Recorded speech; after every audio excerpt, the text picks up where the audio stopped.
Good morning, everyone. I am Pallavi Ade, co-founder of Asian Pathfinders, along with Shreyas Deshmukh.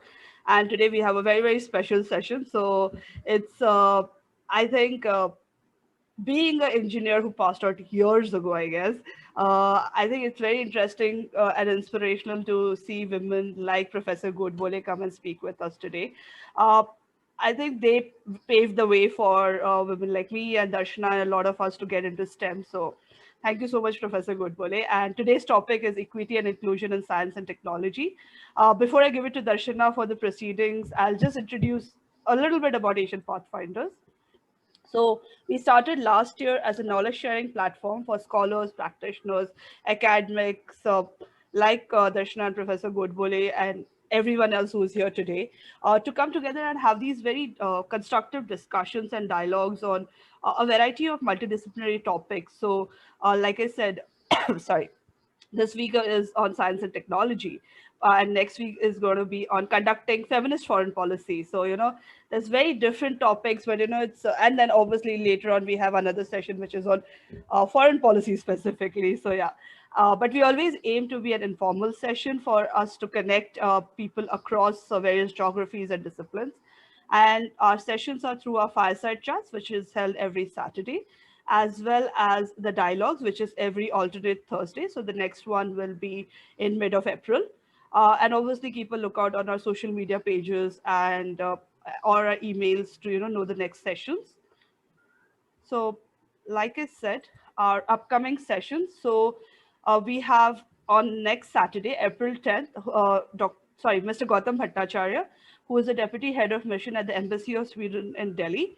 And he will be speaking on conducting feminist foreign policy. So, for the ones who don't know, Sweden is the pioneer of feminist foreign policy. They launched it in 2016 as part of their foreign policy, the orientation of foreign policy with a feminist angle. So that's a very interesting topic. And obviously on April 24th, we have Ambassador Shiv Shankar Menon, India's former NSC, speaking on India's neighborhood first policy. And we have a few more interesting sessions, but slide can't fit all of them. So yeah, and obviously community guidelines, respect intellectual property. We always stress on that. Please seek permission if there's something that you think that is exclusive to the speaker. Please reach out to us or to the speaker directly. And obviously respect the views of others, but please put in your questions and comments in the chat section.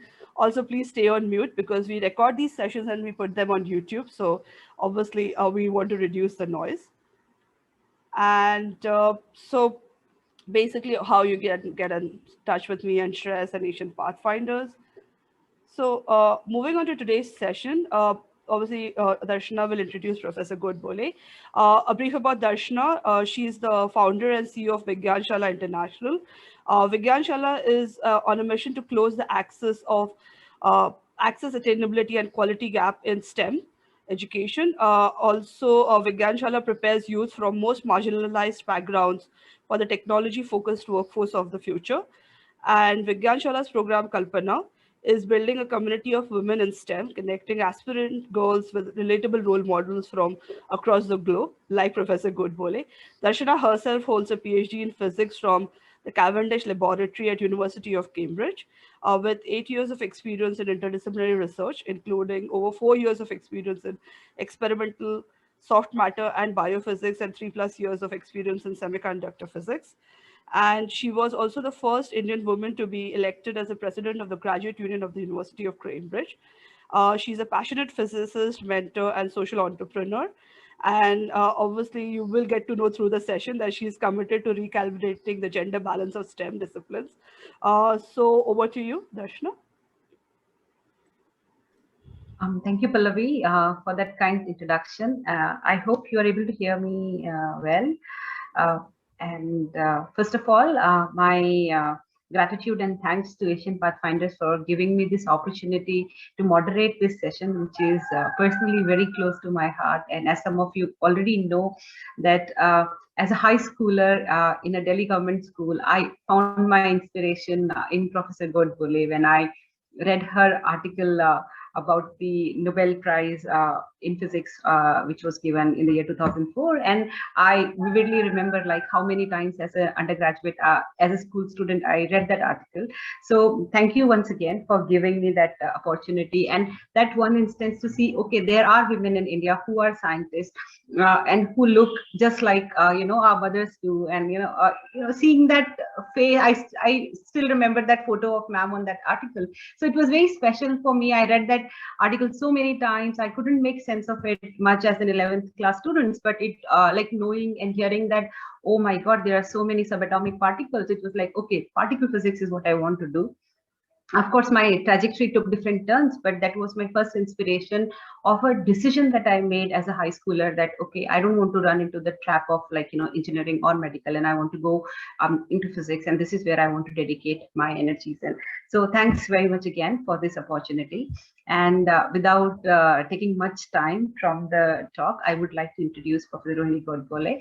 So Professor Rohini Godbole is currently Honorary Professor at the Indian Institute of Science, Bangalore. She is a theoretical physicist who retired from Center for High Energy Physics of the IISc after serving there for almost 25 years. Prior to joining IISc, she was at Mumbai University, the Tata Institute of Fundamental Research, and has also worked at a number of universities across the globe, such as CERN, Geneva. And her research over the past 4 decades has been on exploring the standard model of particle physics and physics beyond the standard model, which has resulted in over 300 publications in peer-reviewed journals and archived and preprints, as well as several graduate students who has done their graduate studies under her tutelage.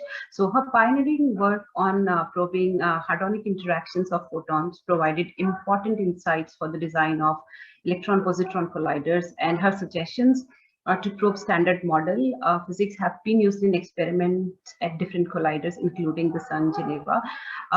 She is a fellow of the Third World Academy of Science, appended at TWAS. She has been elected to the 3 Science Academies of India, serving as the Vice President of the Indian National Science Academy as well. She has also been a past member of different national and international advisory bodies, such as the High Energy Physics Advisory Panel of the United States of America, International Detector Advisory Group for the International Linear Collider, etc. So she was also the past chief editors of Pramana, the Journal of Physics of the Indian Academy of Science, a member of various editorial boards of national and international journals, and is also serving on the advisory board of the Oxford Research Encyclopedia for Physics. So apart from her scientific, stellar scientific journey, Professor Godbole has also been an avid supporter for the cause of women in science, working over the past decades to facilitate more effective participation of women in the scientific workforce. Among her contributions, the list is super long. So she co-edited the book Leeravati's Daughters, The Women Scientists of India, comprising of autobiographical sketches of Indian women scientists, as well as landmark surveys on the status of women in science in India as well as globally. So she chaired the Committee on Equity and Inclusion for India's Science, Technology and Innovation Policy of 2020, which is a remarkable document that talks about gender inclusion and gender inclusion in science and technology workforce particularly. So Professor Godbole's extensive contribution to science and society have been recognized by the Government of India through the conferment of Padmashri in 2019, by the Karnataka Academy of Science through the Lifetime Achievement Award, and by the French government through their highest honor, Ordre National du Marche, both in 2021. So I hope that was correct. I mean, my French pronunciation is not that great. So Professor Godbole, you continue to be an inspiration for many young as well as young aspirants, as well as early career and women in scientific workforce across the country. So we are very, very excited to host you for this talk today. Thank you, ma'am. Over to you. Thank you very much, Darshana, for that very, very kind introduction.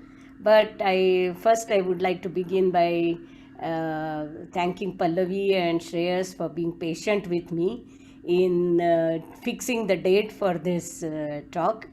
And it's really a pleasure. When I have checked what your Asian Pathfinders are doing. I think it's really a pleasure for me to be included in this discussion. And Darshana, let me tell you that nothing satisfies or nothing makes is more rewarding than hearing from a young person that article you wrote once upon a time made an impact. So thank you for making my day by saying that.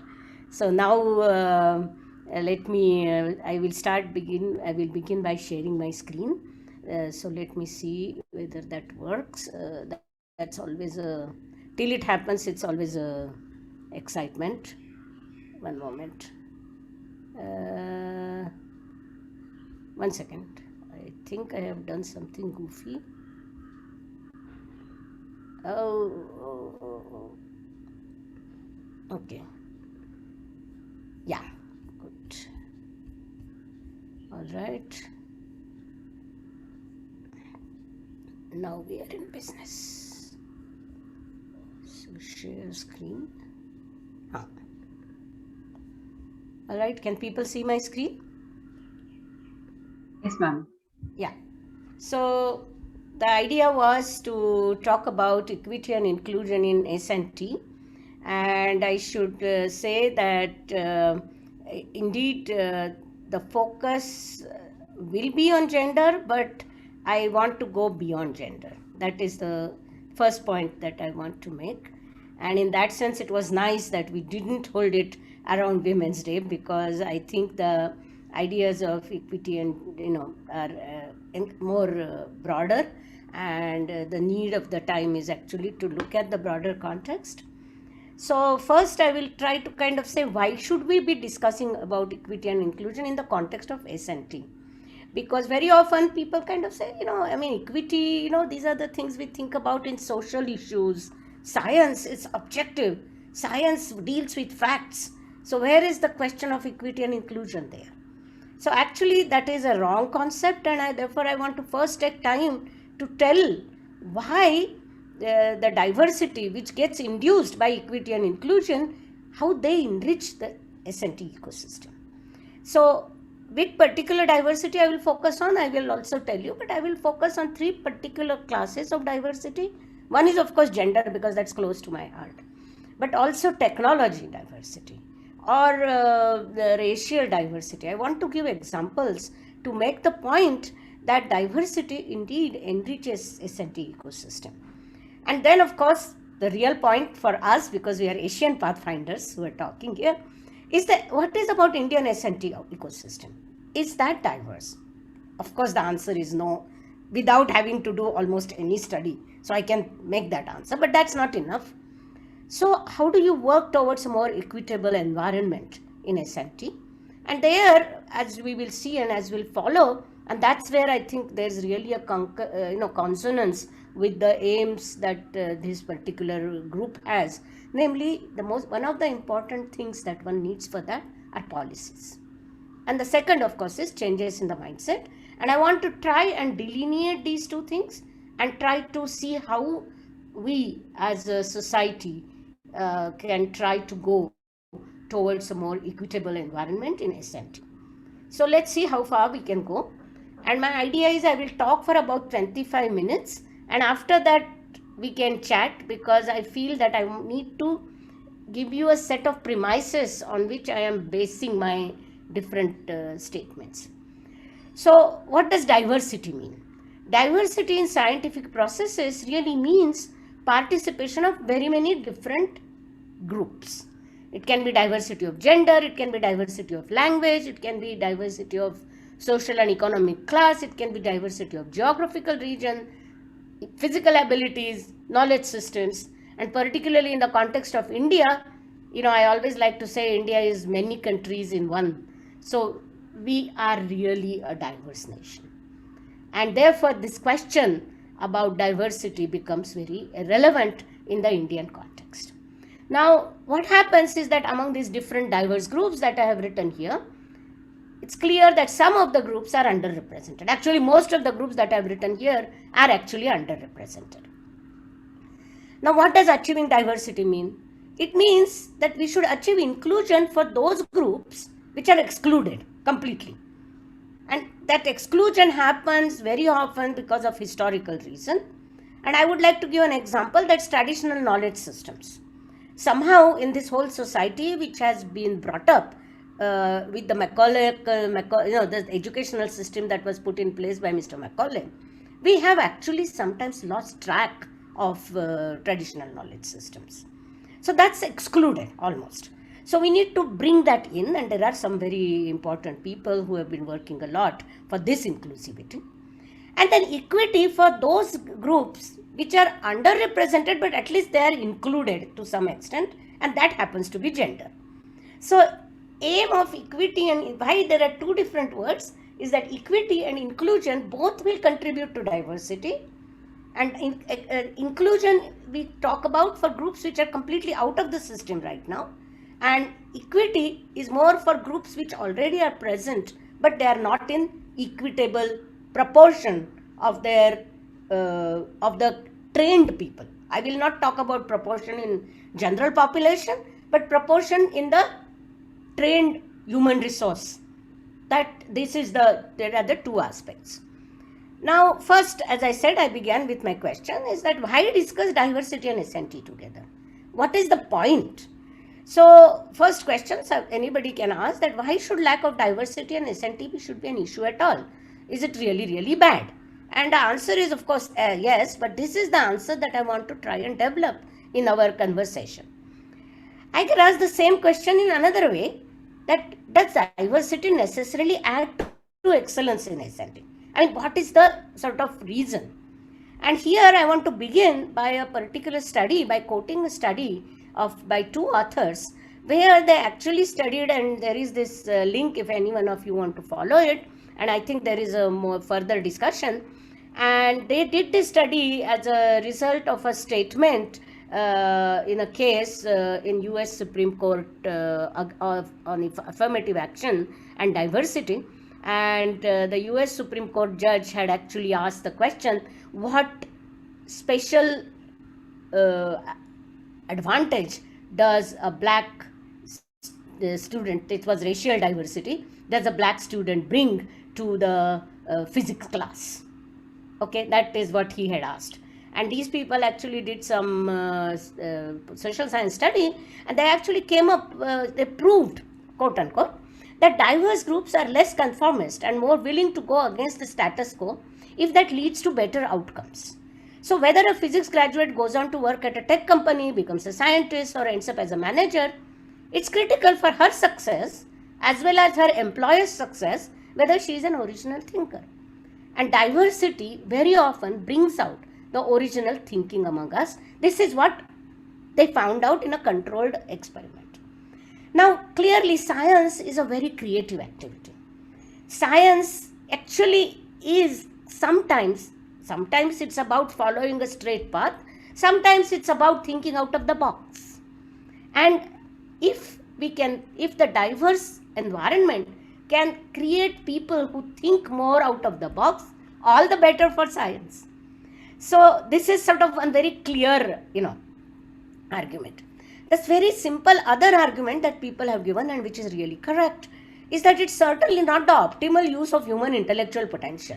We are not using all the money that's in the bank to buy things. So that's obviously wrong. And more than that, it's not just that we are not using, because there is no such a thing as a woman's brain and a man's brain wired differently for different sciences, but everybody's brain is wired differently. And right now we are simply not exploring the contribution that one half can make. So diversity can be only good for science, as it is a creative activity. And I have already said, this is just from the fact that the more diverse inputs you get, the more likely different pathways and more dimensions to your scientific investigations that it can add. And then I have also given you this earlier research which says that in a diverse group you are more able to think out of the box. So all to the good, frankly, as a diverse group.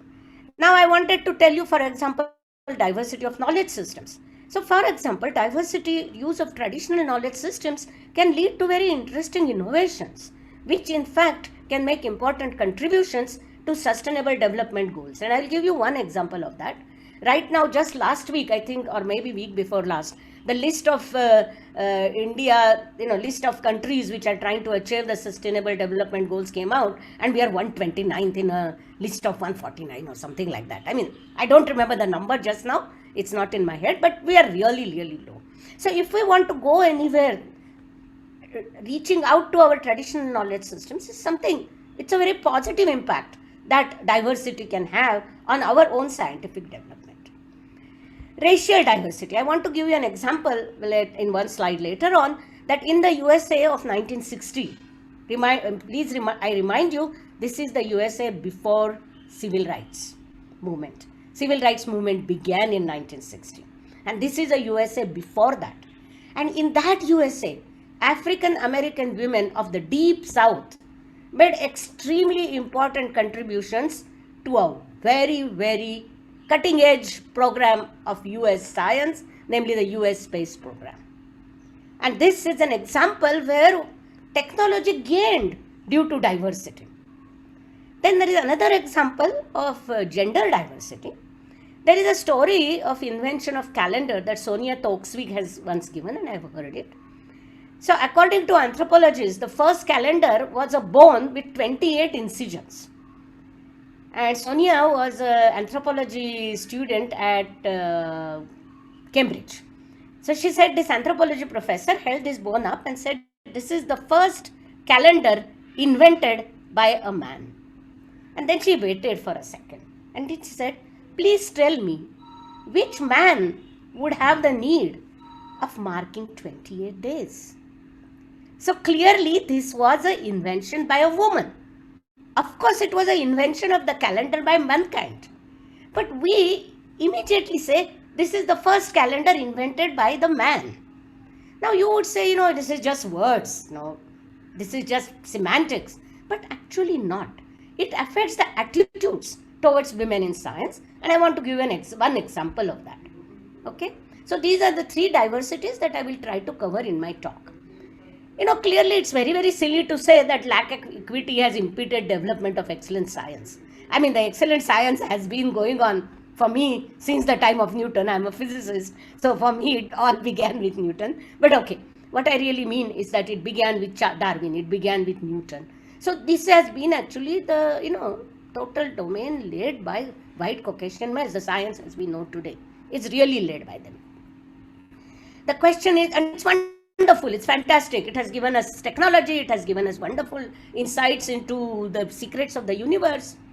But can I point out something where the lack of opportunities to women or to a group clearly caused the science to lose something? And in other words, now getting gender equity might actually avoid such losses. I want to give an example of that, and that's an example of a particular mathematician. She lived in 18th century. Her name is Sophie Germain. And I want to give, already I have given you the example where gender and racial diversity actually was responsible for a gain, and that's the science and technology achievement that the US made by using the contributions of, as I said, African American women from the deep south. So Sophie Germain, as you can see, she lived a rather short life, 56 years. From 1776 to 1831. Remember, this was just 1776 was just a few years before the French Revolution. This was a few years before the founding of École Normale, the Supérieure, which is absolutely the mecca in France about of science, technology, mathematics. And this girl was completely self-taught in the time after the French Revolution. Her father was a reasonably middle-class person, so he was not guillotined, but they had to flee from Paris, and they lived on his estate where there were lots of books. And she studied mathematics in those books. And she wanted to go and be a mathematician. And it was not considered proper for a middle-class girl to study mathematics and science, so family even took away her candles so that she would not study at night. They took away the books.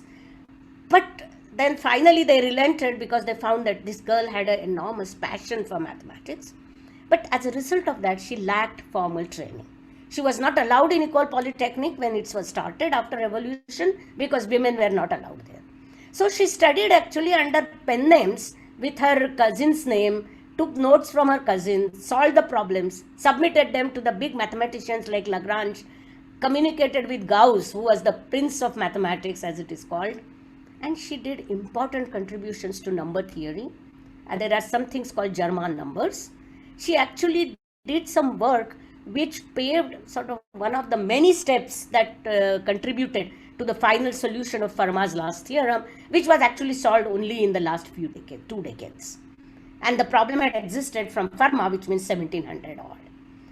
And many times she was impeded in her work because she didn't have formal training, and mathematics happens to be one of the most rigorous disciplines where you need the training. Intuition alone, scientific intuition is alone not enough. So this to me is an example. We don't know what she could have done if she was formally trained. Maybe Fermat's last theorem would have been solved 200 years before. Who knows that? So this is an example showing you that if we can correct our mistakes, and right now we do not stop, this is the illogical obstacle that it is not proper for a middle class girl. Where does it come from? It comes from from the belief that all inventions are done by men. If you appreciated and understood the fact that some inventions are done by women, it will not give rise to such illogical obstacles. So appreciation of contribution of science done by women is important so that we get rid of these illogical obstacles which come more from our mindset. So this is one point I want to make. This is the example of these 3 women. I'm not going to talk much more about it. There is a very wonderful book called Hidden Figures, which some of you may have read. And Katherine Johnson was the woman who calculated the orbit that put the first man around the earth, American man around the earth, and how to bring him back without the vehicle burning up. She was responsible for doing all those calculations, and she was the first, Mary Jackson was the first black, it's not proper to say black, so African American engineer from South who was allowed to study in a mixed college, engineering college, in the evening, and she had to get a special dispensation for that. And she was, Dorothy Vaughan was the first supervisor of the computer systems in NACA, as it was called at that time, which later became NASA. And now US cries about how there are no women in IT, but these were the pioneering women, and these figures are hidden, these people are forgotten, and then we think it's not proper for women to do mathematics and engineering in the American psyche. So this is again my point, how technology actually gained because this was the time when they got into the game. This was the time when there was World War, men were fighting, the US really needed to move on to their weapons research, the aerospace research, and these women from deep south who were highly trained and who were all teachers in the beginning, math teachers in schools, which is exactly what happens even today in India. Very highly trained women scientists go, which is nothing wrong in it, but that's what we consider as the appropriate profession for them, whereas they can also make very original contributions to science and technology, and we must appreciate that. So this is 2 examples. And the third example is about the diversity in traditional knowledge systems. This is an example from a talk on Shodha Yatra by Professor Anil Gupta of the Honeybee Network Srishti. You can go and look at gyan.org, where there are a lot of innovations which came from traditional knowledge systems. And this is one in Andhra Pradesh and one in Meghalaya, completely, different parts of the country. But actually the use is almost exactly the same. The waste heat that you cook, please cook, see here, this is really traditional cooking. And what this woman, and this is a woman by the way, is doing is she's using the waste heat to dry the grain which she's going to pound. And she finds that when it is dried like this, heated and dried, the husks come out much more easily. Now, this is a simple innovation. And this is the similar innovation in Meghalaya, where Cherrapunji, as you know, has the biggest rainfall. These people use the heat of the stove to dry their wood so that the wood will burn better. So this is, and the last but not the least, in case I talked about social issues, I want to give an example, very recent example. This is a paper published in 2020 in a journal called Animal Behavior. Actually, the authors are almost all women, but one man, okay, Kevin E. Omland. And what is an interesting point that these people found? I will just read their abstract. Our case study suggests that women are making a greater contribution to the emerging field of female bird song. Few decades ago, one used to think that it's only the male of the species which sings the mating song. In the last few decades, suddenly people have realized that female birds, and a lot of them, actually in many species, have the mating song, courtship songs. And clearly, this is going to affect how we look at evolution. So this is an important input. But this came, the groups which found this out and studied it were mostly females. So diversity in workforce, in some sense, so what it means is that the science we do is affected by who we are. The choice of things we do is affected by who we are. That is also another angle which we should not forget. And as I said, science is objective and universal. Newton's law, force is equal to mass into acceleration, would have remained exactly the same even if it was invented by a woman. But why diversity is important? Because, as I said just now, issues that you choose to investigate, processes that are put in place, can be influenced by cultural or racial or gender background. One example, I don't know how many of you know it, but Shalini Arya, she is a young associate professor at the Institute of Chemical Technology. She comes from a very humble background, and what she did is she tried to see how she can improve the nutrition in a usual chapati, which forms the staple food for major part of India, major part of rural India, major part of poor India. So this is how it works. The first woman doctor from India to get her degree from USA, Anandibai Joshi, she did a thesis on gynecological problems of Hindu women because she herself lost a child at the age of 14. So when she actually left the shores of India, she was the first woman ever to go. So you can imagine what a to-do it was. And this woman stood at the, gave a talk. And she said, I want to study this problem because I think my other Hindu, she talked about Hindu, but that's her, that's the reflection of the times. So my other women sisters would not like to go to a man for their gynecological problems. She wanted to come back to India and serve them. Unfortunately, tuberculosis took her away from amongst us when she was 22, but that's a different story. Another interesting news item, now this is from an entirely different continent, entirely different time. Joy Bulwamini, she was working in media in Media Lab in MIT in 2016 or 18, I forget the year. And she found that the facial recognition programs are accurate only if you are white Caucasian male. They fail as much as 35% if you are an African American woman. Why? Because these programs are developed by artificial intelligence. Artificial intelligence gives you something which is only as good as the input is. So if your input was not diverse enough, it simply will not work. So this is for today's world. Having a diversity in everything is extremely important. It otherwise gives you wrong results. So there are all kinds of moral reasons, practical reasons for which you must have diversity in scientific workforce. I think I've tried to give you examples of all different kinds, telling you how diversity actually helps science. So it is not for the diverse groups. It's not a favor to the, charity to the underrepresented groups, but it is for the sake of science itself that we need to have this diversity. In science administration, a few weeks ago, there was a news item in Deccan Herald, which is the newspaper that I read because I'm in Bangalore. Now this said, there was an online application form, and this girl could not fill that form for a long time, but because it required the name of the father. And as it happens in Karnataka, a certain group of people, Devdasis, they don't have a name of a father. So finally she used the name of her mother's brother. that who was known, and she used his name instead of the name of the father and filled the form.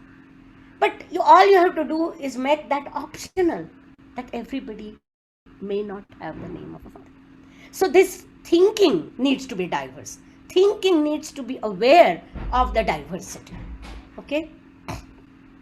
So I think I will now sort of summarize this. What I have said so far is that diversity is intrinsically good for science and science administration. And it also makes a pragmatic and economic sense. I mean, for example, I will give you example for gender in a minute.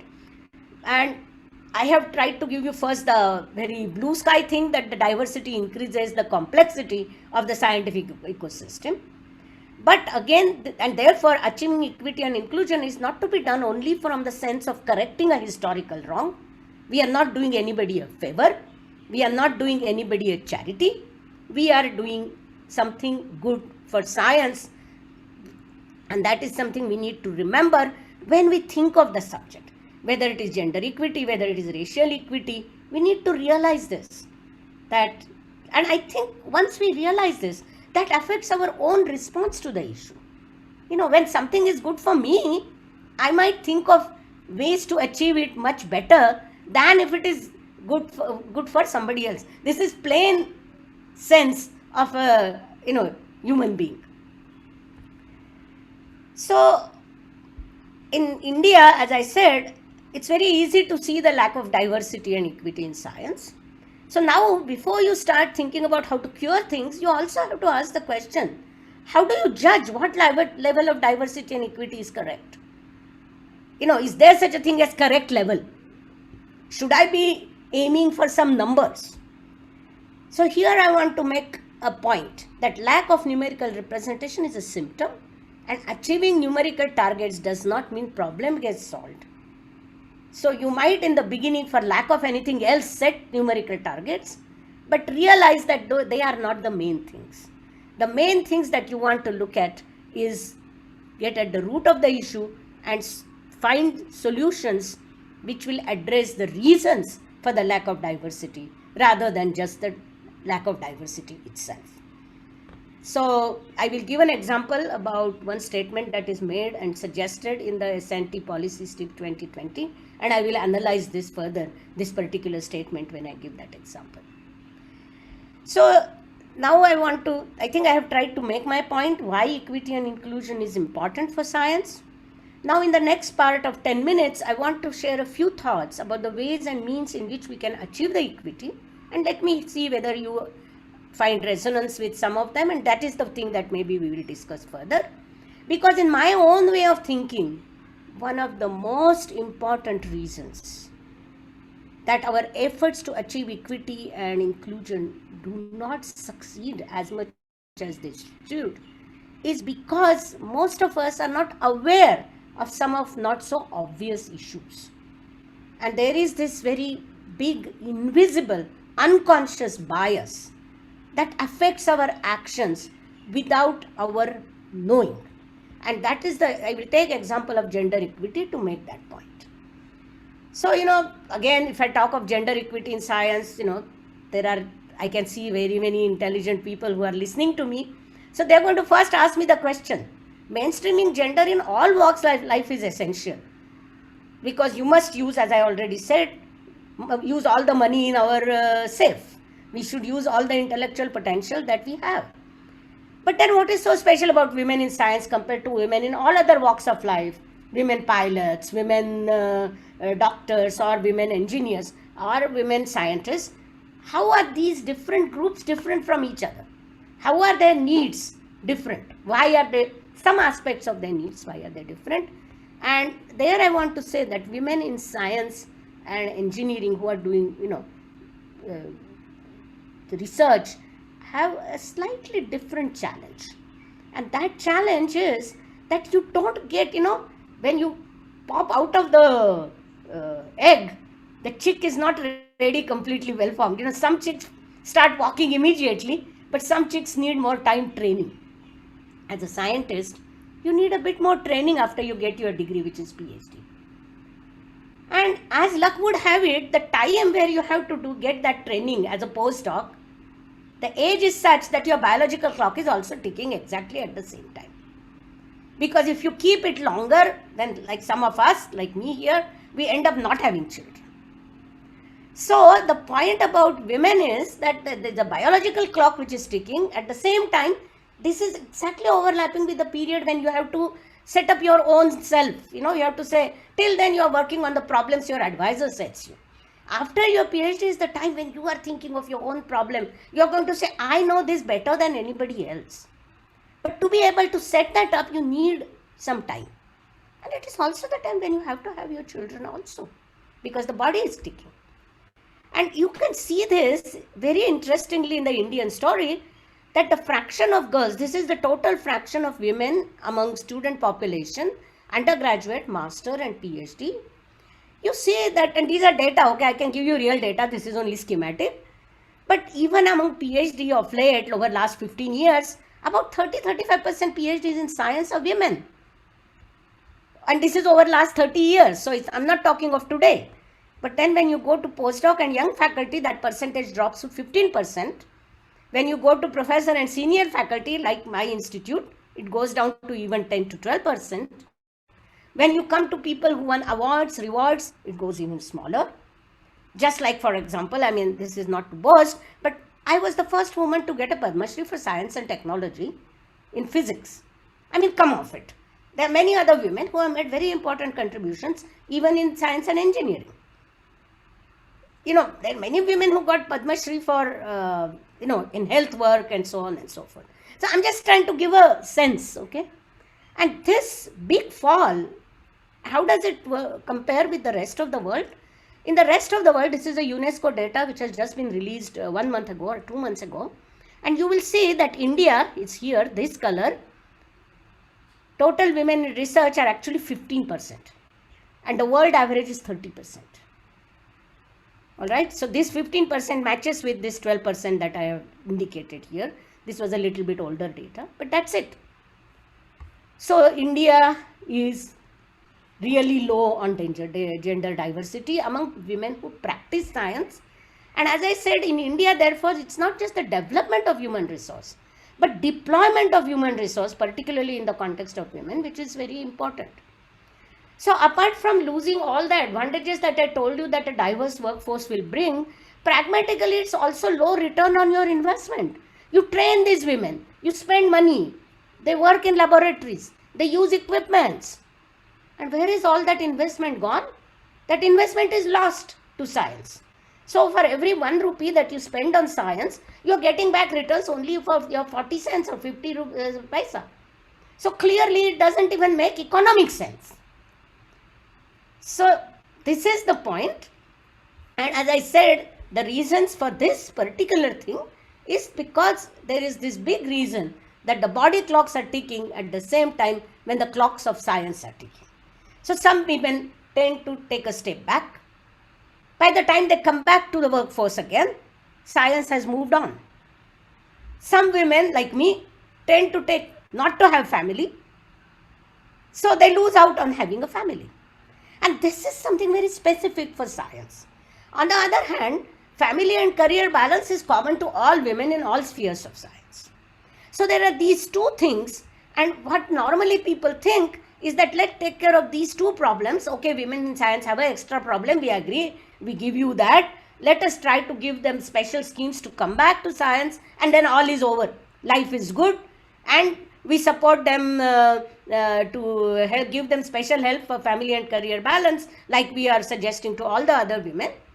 So the perception is solve these two problems and all will be well. These are obvious problems, okay? So policies exist to come back to a career after a break. Policies exist for flexi times. Then there are special things that we do to encourage young girls to choose SNT, like VigyanShaala. Then we hold training programs for women scientists to tell them they can do science. We always think we have to train women.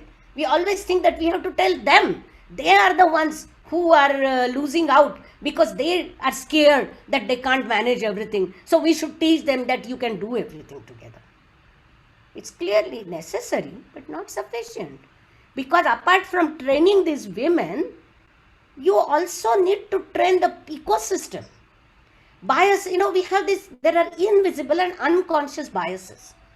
Those invisible and unconscious biases are the reason why we see this huge fall.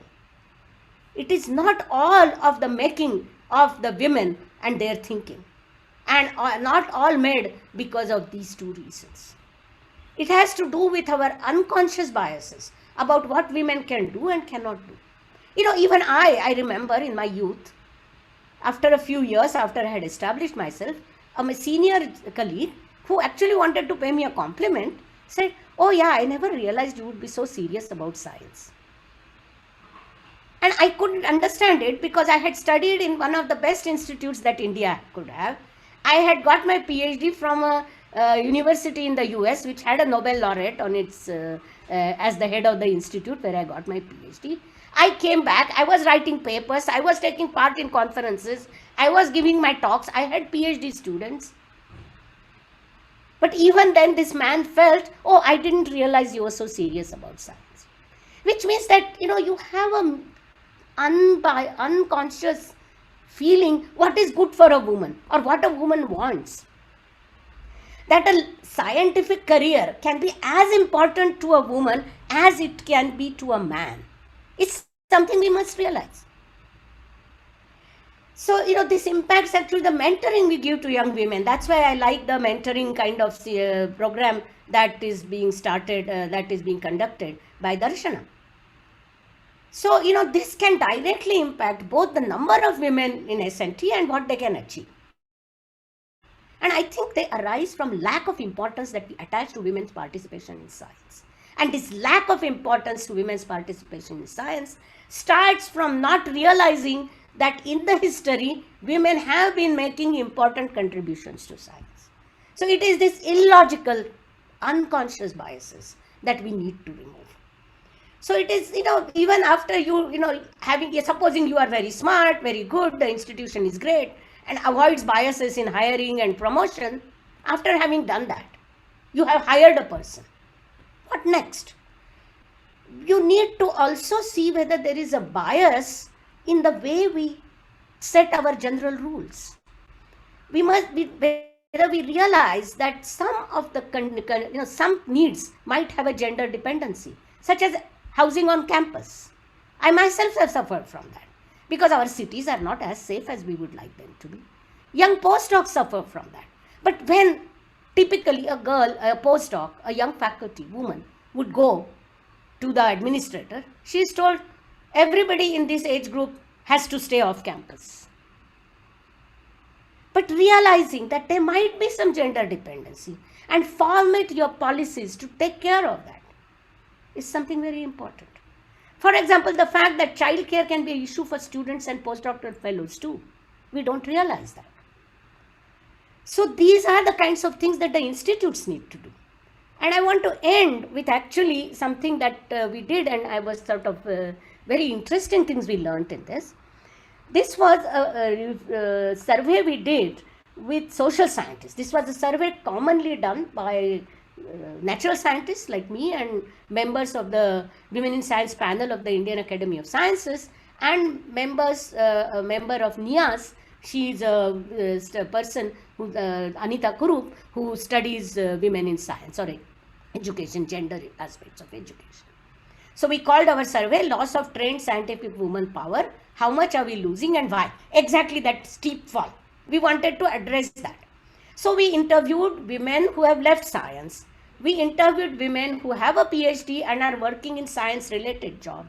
We interviewed women who are in science and, of course, doing scientific research.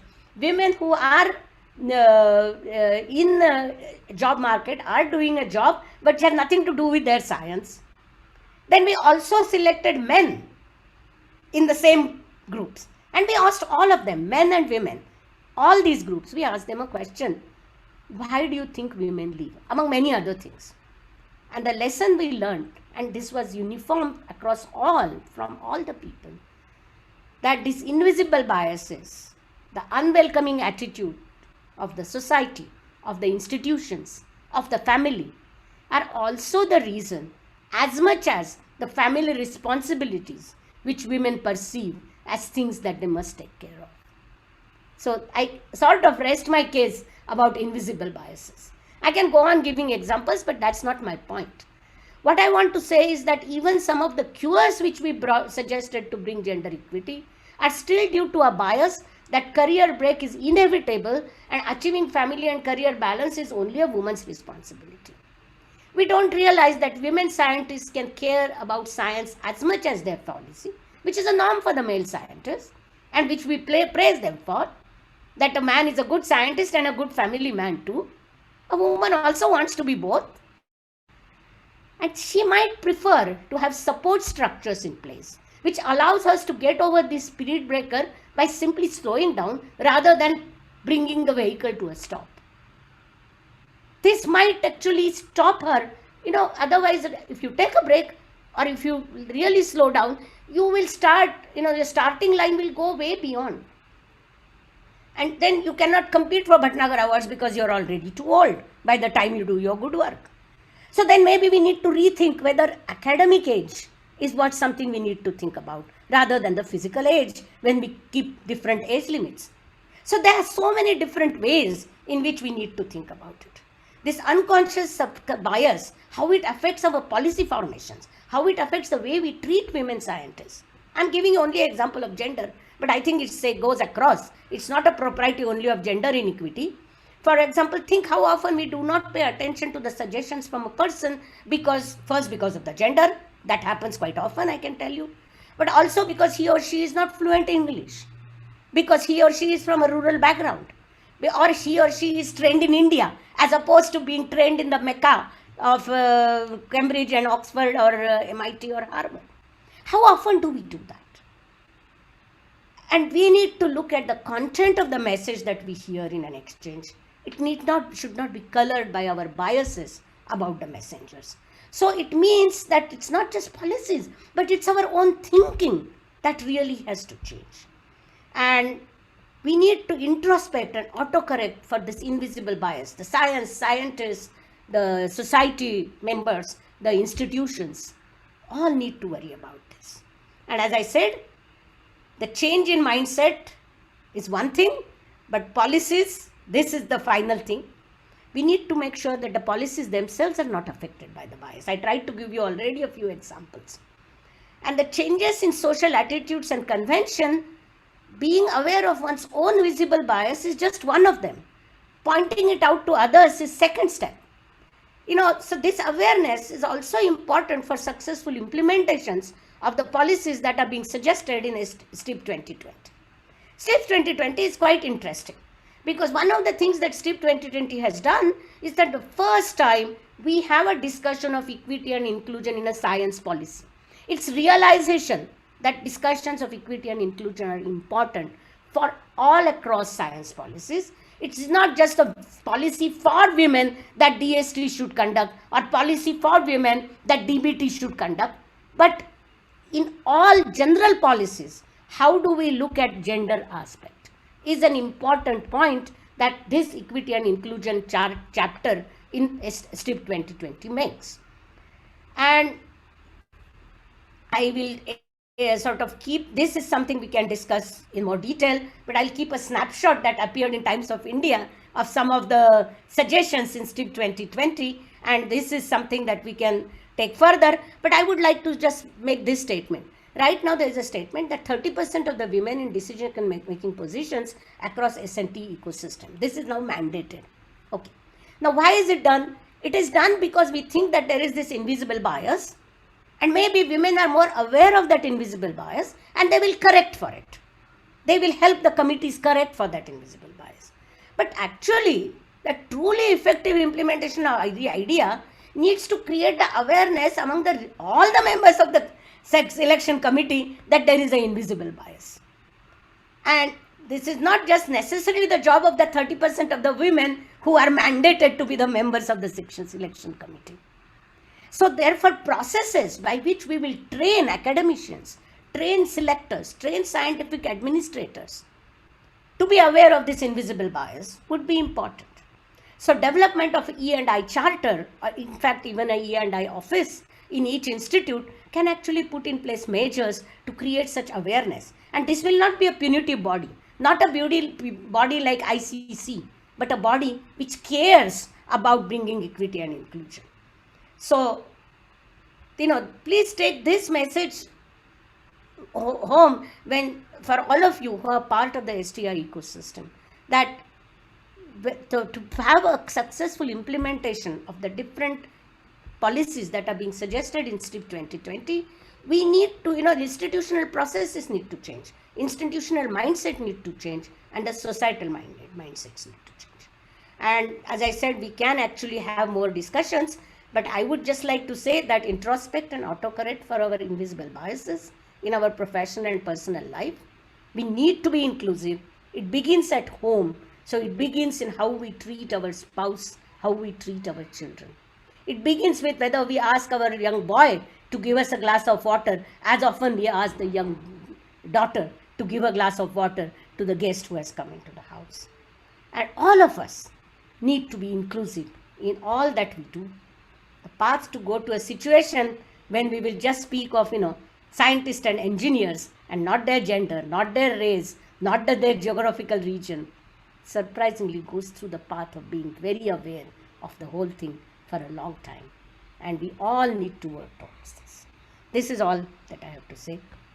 And I will stop sharing my screen. Thank you very much, ma'am, for that absolutely inspiring and scintillating talk. I hope all those who have joined us today for this session are feeling a little more aware about how various aspects of this whole inequity or the unconscious bias that we face on an everyday basis right from the house itself. So I absolutely love the closing remarks that you made, like how asking for a glass of water to the daughter and the son should be should come out as naturally as it should come for one and not the other. So thank you, ma'am. For my audience, I just would like to make a quick summary of what we've just heard.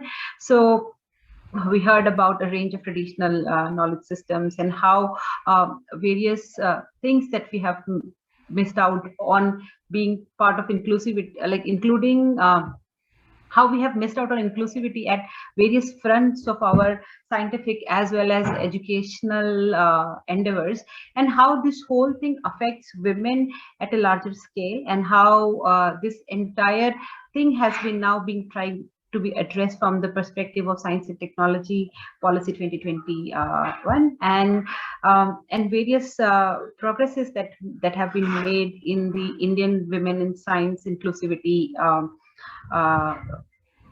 as front in the past decade, and but we still have a long way to go. The problem that exists in our science and technology representation of women is a waterfall problem, as ma'am said. Like women, when it's the right time for them to advance in their scientific career, it's actually the time when the biological clock is also ticking. So to address these complex challenges, which are not just single-faceted from a women's perspective, these are challenges which are multifaceted, which have multiple stakeholders. The families are part of it, the work force is part of it, our peer groups are part of it, our institutions, our government, everybody part of it. And it's a cultural shift that we need to make, and the responsibility for this cultural shift does not only rest at the shoulders of women, but it's a collective responsibility that we all need to act together as a society. So with those closing remarks for the talk that we just had, I would now like to move into question and answers. Ma'am, we are just, I think, going to shoot over a bit on the time limit. So is that okay with you? I'm absolutely fine. I'm okay with this. If it's okay with the organizers. Organizers are fine with that, ma'am. And I'm fine with it. I have the time. Today I hope great, ma'am. Thank you very much for giving us your more time. So so we have lots of questions coming in the chat. So Anureka Sharma, she's asking, unlike premier institutions and universities in big cities, male colleagues don't tend to attend talks like these, which talk about gender equity. The Women in STEM forum that we established under your guidance faces the same problem. So identifying the men who would be part of the Women in Science Forum is a big challenge. Is there any way they can be motivated, persuaded to be part of such forums? Your thoughts, ma'am? Yeah, it's a difficult one. I mean, you can bring the horse to water, right? I know I can understand these challenges, and the only thing that I kind of believe in, and which I have seen over the decades that I have seen, that somewhere or the other the beginning happens. Okay, I mean, I can just give you, now today I told you, and I made this point very emphatically. I told you women bring more, we're having more women increases the quality of science. But let me tell you, the first time I made that statement in a talk I gave to Academy, fellows of the Indian Academy of Sciences, somebody actually turned around and said, what do you mean? We don't do good enough research?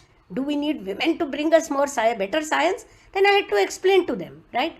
And I can tell you this, that even so, somewhere, this is one of those stories where the beginners and the pioneers, Anurekha, like you, will always have it tough. But I do believe, I'm a strong believer actually in the logical mind of people, at least some of the people who get themselves involved in the intellectual processes, in scientific processes. So somewhere along the line, you get one or two men who support your thoughts. And then I believe that at least over the decades, I have seen that grow, at least to a fair extent. So all I would say is that one has to work at it. Unfortunately, in this particular question that you are asking me, there is perhaps no shortcut. And the pioneers, I mean, they go back to this 100 years ago, 125, my school was the first women's English school, high school, in most probably in whole of India, but at least certainly in South India. I know that. I went to a school which is 125, 30 years old. And that was the first high school, Next, Savitribai Phule founded the first middle school, first to fourth grade. The whatever we used to call it, I forget, K4. Whereas now Primary, yeah. Primary, and then the secondary education, then the secondary and higher secondary. So secondary school, the first secondary school for girls was my school. Okay. Now at that time, sending a girl to a school was actually frowned upon. The girls who were going to the school were criticized. Somewhere along the line, it changed.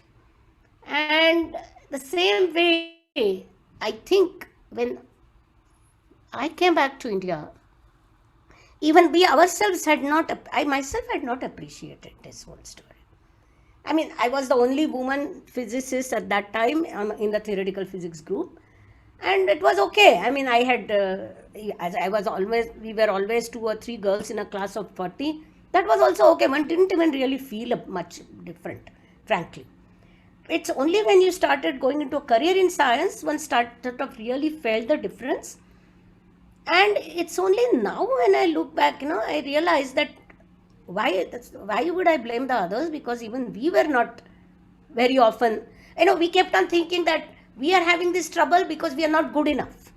Because any scientist, as Darshana would also agree with me, in the early days we are full of questions, can I be a good scientist? Can I work on my own problems? So at that time you don't think whether this is happening to me because I am of a particular gender.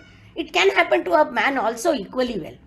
It is just that what is happening is that since the number of women is smaller, when it happens to a girl and she doesn't get the right mentorship, the effect is more drastic.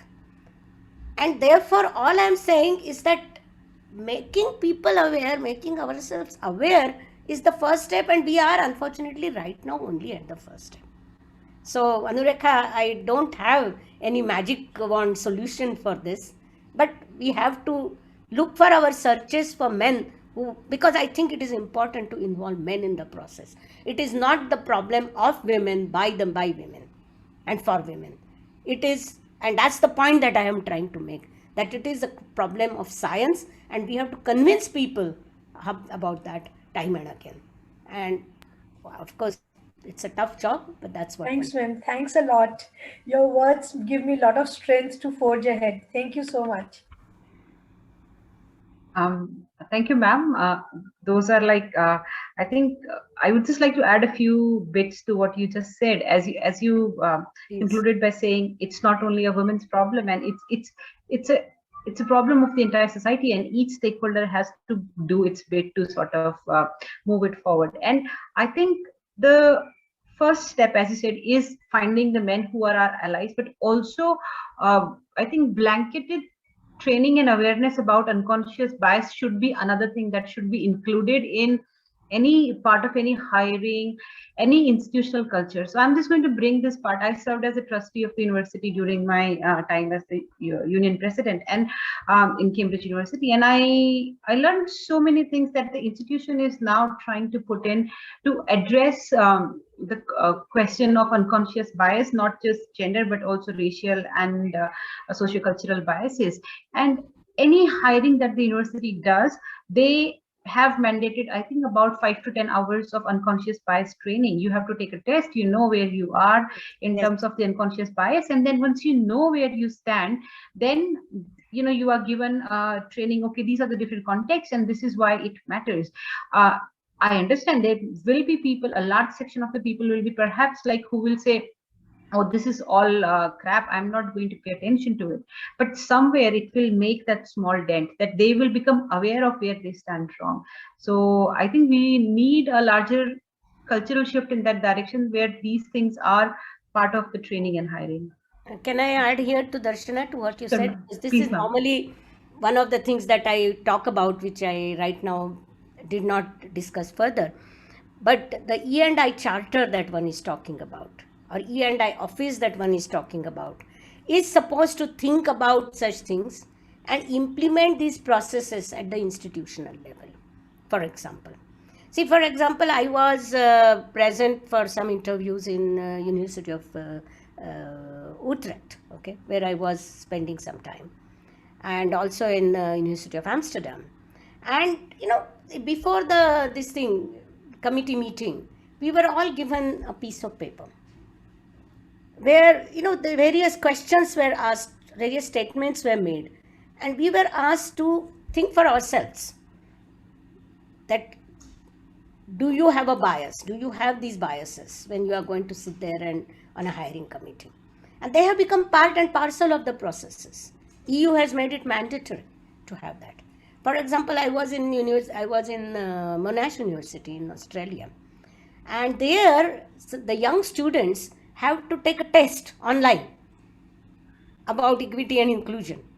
Until they quote unquote pass that test, they do not have access to course material online. So these kinds of awareness, and that is why I use that word, awareness, introducing processes which make you aware of this are very important. This will require work. Actually, this will require a hell of a lot of work, because you need to work with some, and actually corporate world is to some extent already on it. The corporate houses have human resource groups which actually try to set up such questionnaires, try to set up such tests. There is actually a test on the Harvard University webpage to test your own bias. So I think in India, I think we need to do something that is India-centric. We need to do something that's more appropriate to us. And that is the need of the hour, actually. And at least I am very happy that once it gets included as a policy statement, at least then it becomes incumbent on the different institutions to think about these processes. And there is this one program, I don't know how it will go, but Department of Science and Technology has started recently a program called GATI, which is Gender Initiative Transformating Initiative. Yeah, Gender Advancement, I forget, but it is essentially an initiative to transform institutions. And that comes exactly under the point, Darshana, the wonderful example that you have given. So I thought we are just on the same lines, so I should just supplement what you are saying, and I completely agree with you. Thank you, ma'am, for that Because again, remark. Anurekha will tell us, and this I know myself also, is that there are these trainings or what are called for sexual harassment and so on. And they are mandatory now. But I have seen in my own institute how few students and how few faculty attend them. So Yeah, that's very why, right, ma'am. that's because it is associated with a punitive idea. And what is required is to say that this is something we need to do to get a better ranking to the university. Yes, yes. Absolutely. Yeah. That will change the perspective. Yeah. I think that's a very good point that you make here, ma'am. Like linking how much like inclusive processes are part of the institutional culture should determine their ranking, not just their so-called output as such. Thank you, ma'am, for that remark. We have another question from Shravan, who is saying, how can we promote scientific temperament in children right from the school level? Any remarks on those lines? Now that's an extremely important and very, very relevant point. And that is why I gave the example of the water glass, because this has to be inculcated in schools for sure. Now, how we inculcate it is something that one has to again think, one has to have some research on this. What happens, at least I feel, maybe I'm wrong, I'm not aware of all the research also in the area in India that goes on. But the point is that we seem to very often take processes, borrow the processes from, Europe and Western Europe or US, where a lot of research has gone. But I think we need to do research that is specific to us, to understand what we should put in place, so that the idea of equity and inclusion is from the beginning. And that is, and I completely agree with you, I don't know, Shravan, right? That the only way we can get a scientific temperament in the society is to begin at the beginning. Because by the time we, get into our careers, our mindsets are already are set. Unfortunately, the problem also is, I'm sorry to say this, but the total political situation in India doesn't also make very often for balanced newspaper reporting. The media, that what we read, they are sort of distorted on both sides of the fence. And for a person who is truly equitable and wants to find he or she who wants to find the middle path, we actually, Indian society right now, I think, in a very bad shape for that also. And the only way we can actually improve it is by catching them young. So we have to actually think of, I would say, more programs at the school level of the wonderful initiatives that we have. But we have to have special people, because to discuss it for children, you need an entirely different understanding of the issue. You have to deal with them not in this, And I had read an issue I forgot that now, I had read a news item once in Africa, in a school, where they taught the young boys that it is bad to harm or tease the girls in the class. And then after that, I forget the details now, and then the boys themselves became a big support to the girls when these people grew up, and in the society they faced harassment. So indeed, Shravan, you are right. I haven't studied it enough to think about the ways and means to achieve it. But yes, that should be our priority. I agree with that. And that is equity in all respects. Yeah. Thank you, ma'am, for that answer. We have another question. Maybe I can make a small comment, because that, I want to share this with you, that I brought Lilavati's daughter. We brought Lilavati's daughters out. After that, recently, Nandita Jairaj, and they brought out this wonderful book, 31 Adventures. And, they are young people. Many of them are young women. And I have a student, ex-student from IISc, and his wife, she is also an ex-student from IISc, and they are both faculty in IISc, Kolkata. And when I had gone visiting, I took this book and gave it to his daughter. And then his daughter picked up the book and said, "Why is my mother not there?" So you see, this is somehow the small inroads, the small impacts that these make. When a young boy of that age sees this, this boy is going to grow thinking that yes, it is fine for women to be there. So even such small things, sometimes they are like the edge of the wedge, you to cut a piece of wood, you put a wedge in, these are the wedges. So we have to also see and analyze what actions would be most effective. And sometimes such simple actions can actually perhaps yield. And you are perhaps a much better feel for this than I have, because mine is a bit more academic. But okay, sorry. Absolutely, ma'am. No worries, ma'am. Absolutely. That's a very beautiful example that goes to show how you can basically, like, how seeing examples in action is so important to tackle these complicated socio-cultural problems.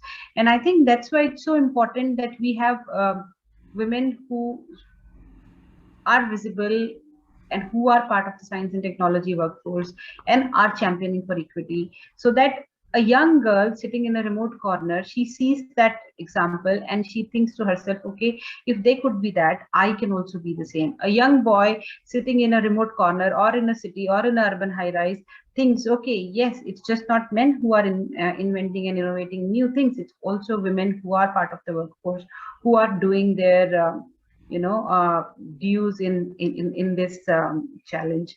And I just wanted to make a quick remark, because you say that I think for many in my generation, in the growing up in the late 90s and early 2000s, one example that came all over the TV at that time was Kalpana Chawla. She was a girl from Haryana who studied in India, then went on to become, engineer at NASA, and then went into space, twice, and then met with this tragic accident. But because we saw her on TV all the time, I think it gave so many young girls and boys the interest and the dream of science. And we really wish, ma'am, like women like you, women like Shobna, women like Nandita, and all like Kiran Mazumdar Show, all these women are out there in the TV, out there in the public face all the time, and be part of the print media, the electronic media, so that it becomes a normal, for people to say, okay, men and women both are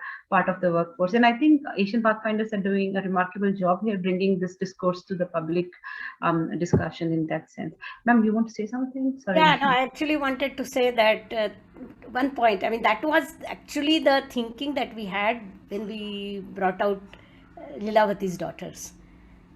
The point really was to say that, otherwise if you went to a person in the street and asked, name some women scientists, we would name, Marie Curie, Dorothy Hodgkins, and somebody else. But that, you don't need to be a Dorothy Hodgkins. You don't need to be a Marie Curie to be a woman scientist. They were great. You want to emulate them. But there is something you don't need to be. Don't need to do that level. You can be just an ordinary practicing scientist. You can just be a Rohini Godbole. This is what lessons we wanted to do.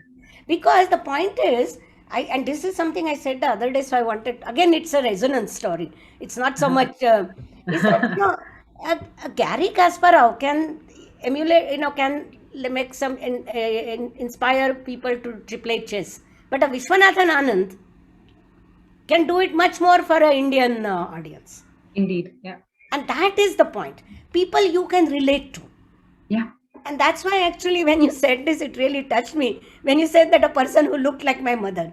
I mean, for me, that was the point of Lilavati's daughters. Yes, ma'am. That is the point. So absolutely. I think, but we also need to be careful. Huh? We don't need to go overboard with that. At least that's the scientist in me that's speaking. Yeah. Because sometimes the media tends to blow things far out of proportion. So because then it hits back. Yeah. Then it actually impacts negatively. The feedback is negative. So we need to make sure that the cause we promote is the right, we have to promote it the right way. That's it. But I wanted to say that I'm very happy to see that here in the audience, we don't have only women. I see names of few men also, so I like that. That's great. Faces anyway, so thanks for that. Yeah. Ma'am, the next question is from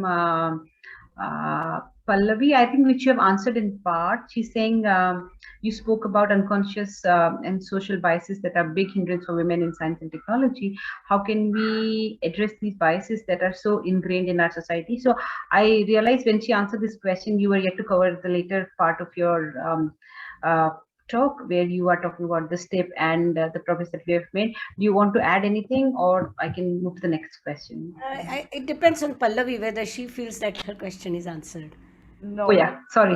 yeah, that's okay, ma'am. I think it did answer a lot of my questions, Okay, and so I think yeah. the point, I mean, because the question is very broad, and there really are a large number of things that need to be done, and there are everybody, I mean, every part, as I think was summarized by Darshana very ably.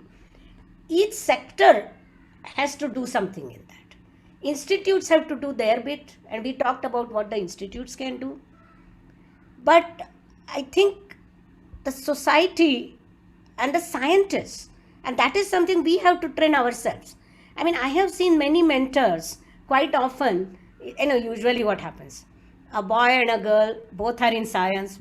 Usually the boy is a little older, they decide to get married, both of them are starting on a career in science, and quite often the senior scientist whom you are looking up, from whom you have learnt everything in science, tells you, why don't you find us, and usually it's the girl because she's a little bit behind in age. So why don't you take up a soft money job where he has got a permanent job? That way you people will stay together. I'm only looking for your good. And he or she, the mentor, might actually be thinking of their good. But my point is that we need to learn that this is a decision that the two of them have to make together. It's not for us to advise them that the girl should put her career on slow burner. I mean, I have an example in my own institute, a friend of mine, where the couple made a very important decision, and she is a very, I don't have to give the names, but I mean, she is a very, very successful astrophysicist, and her husband put her career on back burner. And he was an experimental physicist who had a sort of an appointment abroad, and he would go 3 months every summer to US and do his experiments. And he was staying in India because her career was really blooming in India. Now, this was a decision the two of them made together. So these decisions, which are very important, need to be made by the couple and not by the mentors, not by the expectations of the society. This is something that and I'm talking about small things which can be told to people who are actually in the process of advising people when they are choosing careers.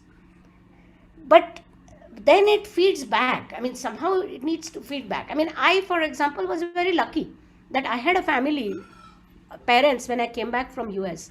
They didn't insist that I should get married. They didn't say, okay, अब तो तुम्हारा PhD हो गया, आप lecturership कहीं कर दो, get married, have your life, which would have been perfectly fine from their point of view. I somehow didn't feel that that was the path for me. And for them to appreciate that this is not the path for me. So how do you bring this awareness? This can be only social awareness, which only fora like yours can do, which good newspaper articles can do. I mean, how did women's education become respectable? Partially it was also because after the Second World War and after the independence, economic realities forced upon us that women should get out of the house. So to some extent, once we figure out and convince the society of the economic advantages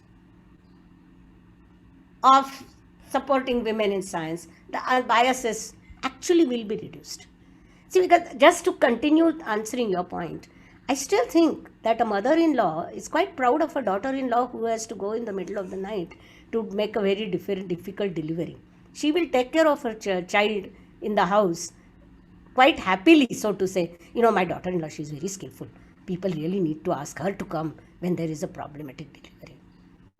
But the same mother-in-law doesn't quite understand that a daughter-in-law who needs to go in the middle of the night perhaps in the middle of the night or in the evening to the lab again to take care of her Drosophila flies because some readings have to be taken at fixed intervals. That's the problem.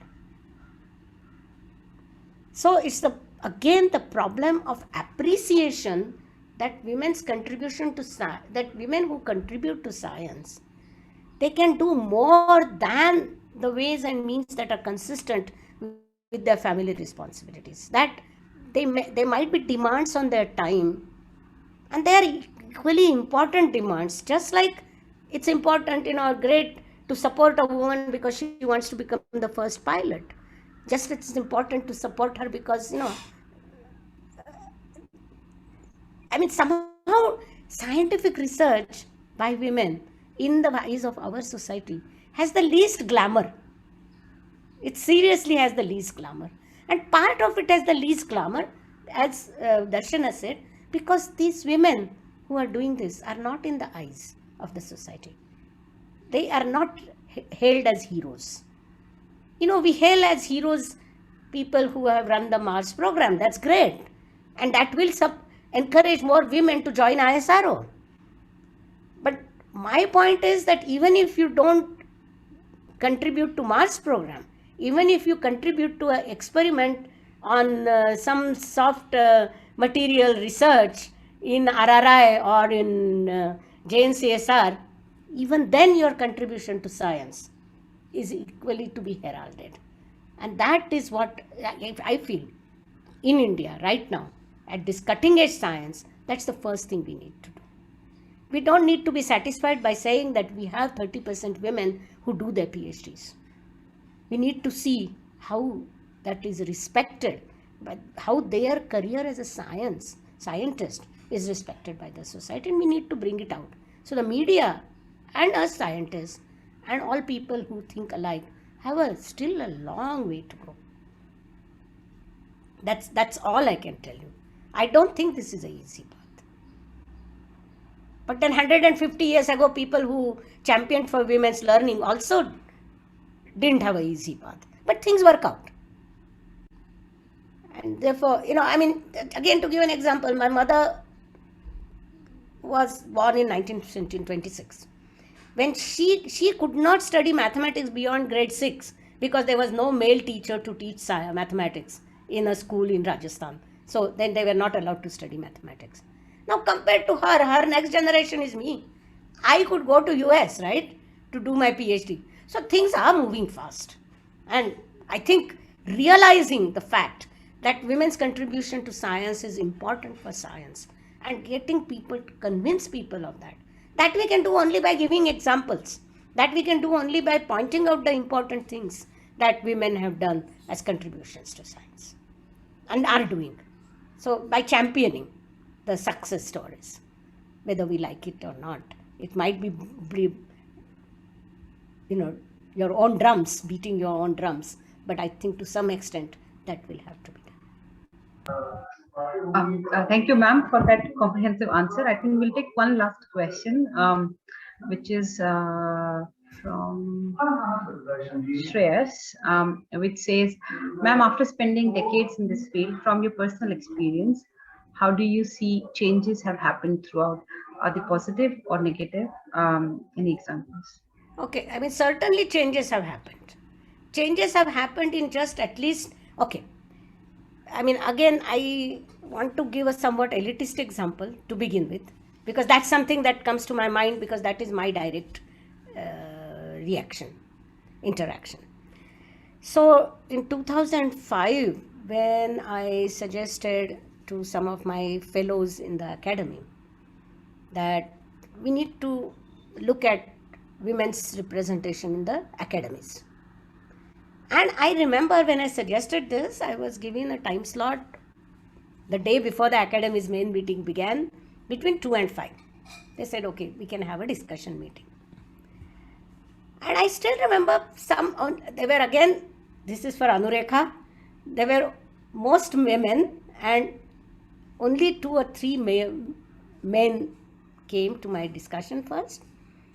And they said, Rohini, is it really necessary to discuss this? So I said, let's open the academy's book and let's start counting the women fellows.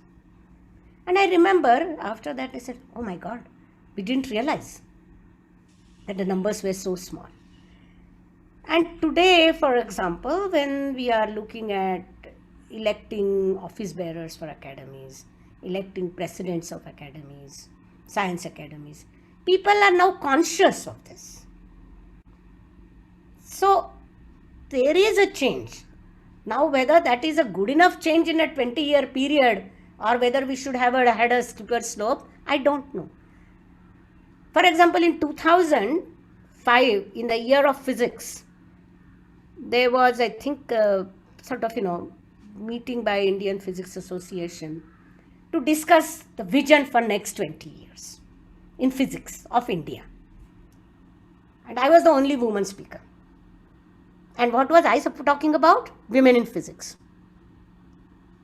And, I kind of laughed at it and I said, look, I am the only woman, whereas I think there should have been more women. There are more women physicists around. And the person kind of made a joke of it and said, we could have hardly asked a male to talk about women in physics. So he deflected the question completely, right? Now, compared to that, today, Indian Physics Association has gender in physics working group. 3 years ago, in 2017, we brought out an issue of resonance. This is something you would like, Darshana, to know. We brought out an issue of resonance, which was authored only by women scientists. Ma'am, I contributed to that one. Oh, you did? I didn't know that. Yeah, Okay. I wrote about vegan. Yeah, I wrote in the classroom section of it. It was, I think, edited by Pratibha Jolly. Yeah. Ma'am. No, it was done by Prajwal Shastri and somebody else also. Yeah, so there were, I think, there were different kinds of things. Physics News brought something. Then maybe, because I don't remember resonance, seeing it in resonance, but I think it was Physics News which also brought out complete women issue. And then Current Science brought out a complete women issue. So I'm saying that, at least now in international, at least in physics, in conferences, at the end of the conference, we're beginning to have a discussion on women. The number of women has increased to some extent. So I am not saying that things have, the fact that India's policy has a gender section now. STIP 2020 has this recommendation. So this clearly means that in some part of the scientific psyche, this has taken some root. And we can just hope that things move forwards from there. But we need to be careful. Again and again, I want to, because I find sometimes even the women who are sort of, quote unquote, arguing for equity, lose sight of what is it that we really want to ask for. We don't want to ask for, personal favors.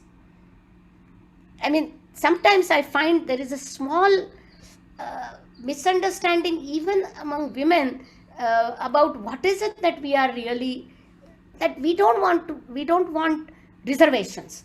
We want to be taken seriously as scientists. And that is something that we want to emphasize on. And not all the young women whom I see when they talk about the cause realize that. It becomes a case about personal benefits, personal issues. And it should not be ever about personal issues. The arguments should be about general issues.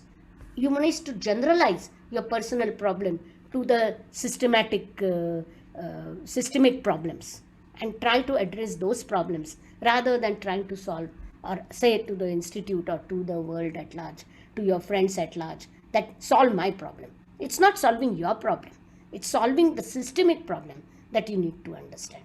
So you need to look at it a little more academically. This is from all sides, by everybody. So I think I have answered this particular question. Thank you, ma'am. Are there any other questions? I think if there are no other questions, because I checked through the chat, there aren't many other questions. So with this, I think I would like to bring this to a close. And before I do so, I would like to thank you, ma'am, for your insights and sharing your experiences from so many different fronts with us today. And I'm sure the talk that you just, and the interesting conversation that we had will inspire both men and women, not just in the audience, but those who will watch the recording of the program later, to watch out for our own unconscious biases and look at how it manifests itself in our day-to-day actions. And as you rightly pointed out, it's a multifaceted problem with so many different stakeholders, from family to peer groups to institutions to governments, and men and women both, who are parts of the same puzzle. So I hope we will come in synergy and think more carefully, debate these questions, so that all of us are on the same page and marching for greater equity in science and technology, so that not just the women, but the society at large benefits from the potential of women that has not been tapped for hundreds of years, I would say. And so thank you again for your insights. And my favorite takeaway from today's talk, as I said, is path to inclusivity begins at home. So let's start at home. Let's be the change we want to see around ourselves. So thank you very much again, ma'am, for your insights today. And with that, I would like to hand it over to Pallavi. And Pallavi, please unmute yourself and take this on from here. And just before I go, I had one quick thing to add. Bias Watch India does a very brilliant job of calling out biases in the and tackling unconscious bias in the scientific and non-scientific space. And so for all of you here, if you see a manel, call out and say, where are the women? I'm sure there are qualified women speakers who should be part of the thanks for mentioning Bias Watch India. I think they're doing a wonderful job. Yeah. And we need more such jobs, actually. We need more Indeed. such people. We need more grassroots efforts, because I think it can only grow from bottom up. So thanks for bringing it up, Darshana. Yeah. Thank you, ma'am. Thanks a lot again. Thank you, Pallavi, for giving me this opportunity to be here. Thanks to the entire team of Asian Pathfinders and all the audience who joined us today. It's been a fantastic, close to 2 hours, I would say now, and a very, very inspiring 2 hours. Thanks a lot, ma'am, again. And I will connect with you separately. Thank you, Darshana, and thank you, Professor Godbole, ma'am. It is, I think it's very inspirational, and we can obviously see it from the comments. It was a very inspirational chat, so thank you again for that. And I'll not take anyone's time more, but I think the takeaway from this is that, there is a lot of inspiration, and it, as Darshana says, it has to start at home. So watch out for your own biases, and I think it has to start with very small changes. And I think what ma'am said about her parents, or what Darshana and I would also say, our parents have given us that opportunity to get where we are. And I think that's how we also had the support. So yeah, I think it starts from home. And thank you everyone for joining us. And do join us for our next session, which is on, sorry about that, which is on conducting feminist foreign policy. So we will have the deputy head of mission. And I think our aim is obviously to have these kind of very difficult, maybe for some people, but these discussions which do need to be had. So we're trying to do that. And thank you everyone for supporting us again on every Saturday. So thank you, ma'am, and thank you, Darshana. Take care. Have a good weekend, everyone. Take care. Thank you very much. Thank you. Thank you, ma'am. Thank you, Happy Darshana. Easter, everybody. Thanks a lot. Darshana. We will connect separately, Darshana. Sure, ma'am. Thanks a lot. We'll send you a mail. Okay. Yeah. Thank you, ma'am. Sure. Yes, Bye, ma'am. Take care. Bye-bye. Thank you. Bye. Bye.